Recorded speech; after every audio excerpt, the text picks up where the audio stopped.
for that game. pissed. We were pissed. I'm going to tell you, we were pissed from that first game, right? One thing we did do well, we did hold grudges well. I know I held them, but we held grudges well. That's one thing I will say. We did do that well because Seattle, they got the Hail Mary on us. Then they beat us, like embarrassed us with the way they ran on us in the first game of the season that year. We came to that championship game and we were pissed, but it collapsed. How does that happen? You know, Like, how do you even explain? That's one of the most insane games anybody will see in any lifetime. Because that wasn't something that we were accustomed to doing. Now, when you watch that next year, we ended up top defense in the NFL by midpoint of the season because that carried over. And then the next year, now we're number one run defense by the time we go to Tennessee, which I got to tell you about them two games. But by the time we go to Tennessee, and only reason we're not doing so well in the back end because we had a lot of injuries, a lot of new young guys playing, or else we lost Sam Shields' first game of the season, or else they would have been top five. We'd have had a top five defense because we finally started to get comfortable in it. Watch that playoff game, that playoff run in 2015. The way we beat up on the Redskins offense, the way we got after the Cardinals offense.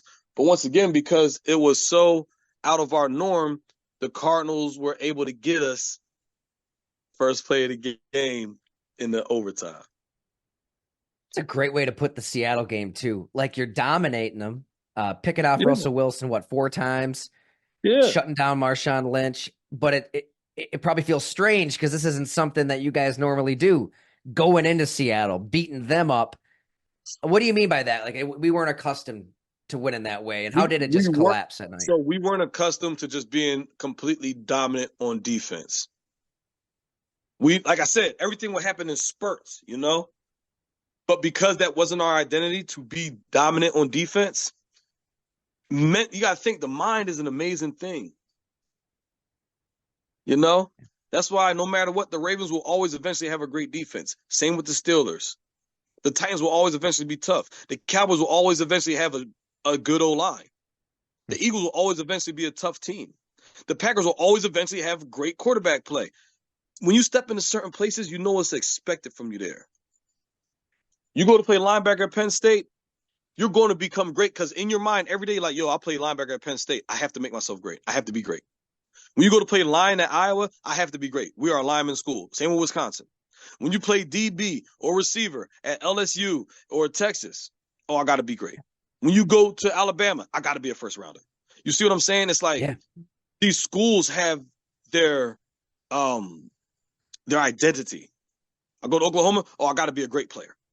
They have their identity. Boston College, I got to be tough. So now that's why guys come out of those programs, that mentality. So if you're a defensive guy and you go into Green Bay, the chances are you might lose some of that edge because once again, you're going in with that mentality, but then also the surrounding, whole atmosphere encourages that. It encourages that. If you're a finesse guy and you go to Iowa, you're going to come out as a physical player because now you're like, I'm at Iowa. I gotta be physical. And the atmosphere encourages that. Hey, you're at Iowa, we're physical.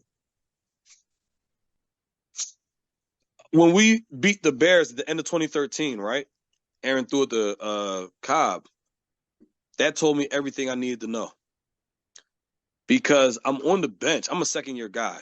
And I'm on the bench, and I'm watching how great we're celebrating. And all I'm thinking is like, why was this game so close? All due respect to Jay Cutler, right? Who's a very good quarterback. Got my first sack on, right? But he's a very good quarterback. But Aaron Rodgers is a Hall of Famer. I was always about matchups. Some of that arrogance, like, yo, there's no way this should be a competition between me and you. Not I'm looking down on you, but I'm saying I know what I can do. So I'm going to make sure I give my best and do my own, give my best so that I can show why this should never be a contest between us. Right? And because at Iowa, that was a mentality. You're not allowed to get blocked. You're not allowed to get blocked. And if you do, you owe us. If that guy blocks that play, you owe us.